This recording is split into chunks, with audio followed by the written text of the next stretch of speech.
হঠাৎ করে দুপুরবেলা মাকে দেখছি যে মা এক প্রেশার কুকার আলু সেদ্ধ করেছে। কী আলু বলো তো? মিষ্টি আলু সেদ্ধ করেছে। তাই আমি বললাম, মা মিষ্টি আলু দিয়ে কী হবে? বললো যে মিষ্টি বানাবো। তাই আমি বললাম, মিষ্টি আলু দিয়ে মিষ্টি? বৌদি বলছে পাশ থেকে যে হ্যাঁ, মিষ্টি আলু দিয়ে পান্তুয়া বানাবে।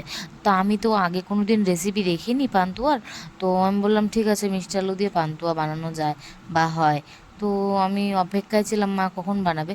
আর সন্ধ্যাবেলা দেখি মা স্টার্ট করে দিয়েছে পান্তুয়া বানানোর জন্য। তো দেখো, মিষ্টি আলুর সঙ্গে ময়দা টয়দা আরও কী কী উপকরণ দিয়ে একটা ডো বানিয়ে রেখে দিয়েছে। এই ডোটা কিছুক্ষণ রাখার পরে তারপরে এটার উপরে ঘি দেবে। আমি তো আগে কোনো দিন রেসিপি দেখিনি, জানিও না। আমি তোমাদেরকে সঠিক বলতে পারছি কি না। মা তো তাই করলো, তাই দেখলাম। মাও প্রথমবার বানাচ্ছে, ট্রাই করছে, জানি না কেমন হবে।